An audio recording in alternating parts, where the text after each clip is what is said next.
Hello అందరికీ good evening. మీలో జున్ను అంటే ఎంతమందికి ఇష్టమో కామెంట్‌లో చెప్పండి. ఇక నేను పుట్టినప్పుడు మా ఇంట్లో బోలెడు బర్రెలు, గేదెలు ఉండేవి. నెలకు ఒక్కసారైనా జున్ను తినేవాళ్ళం. ఇక నేనెంత ఫాస్ట్‌గా పెద్దగయ్యానో అవి కూడా అంతే ఫాస్ట్‌గా మాయమైపోయినాయి. ఇప్పుడు నేను జున్ను తినైతే 6 నెలలు అవుతుంది. మొన్న డీమార్ట్‌కెళ్ళినప్పుడైతే నాకైతే ఈ ఇన్‌స్టంట్ జున్ను పౌడర్ కనిపించిందండి. అసలు ఎంత షాక్ అయిపోయానో, అమ్మో! నిజమా ఇలా కూడా చేసుకోవచ్చా అనుకున్నాను. ఇక వెంటనే తీసుకొచ్చేసానండి. అలాగే దీనికోసం క్రీమ్ మిల్క్ తీసుకున్నాను అర లీటరు.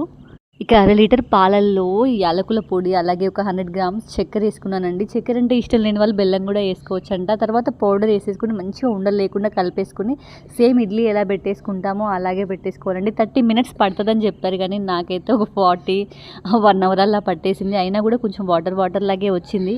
ఇక టేస్ట్ ఎలా ఉంటదా అని వెయిట్ చేస్తా ఉన్నాను. బావుంటే ఎప్పుడు చేసుకోవచ్చు కదా అని. జున్నంటే మీకు గూడా ఇష్టమే గదా! అందుకే ఈ వీడియో జూస్తున్నారు. ఇక ఫైనల్‌గా జున్నయితే అయిందండి. టేస్ట్ చేశాను. టేస్ట్ ఎలా ఉందంటే నిజమైన జున్నులా లేదు గానీ బావుందండి. నెక్స్ట్ టైమ్ మీరు గూడా ట్రై చేయండి. వీడియో నచ్చితే లైక్ చేయండి.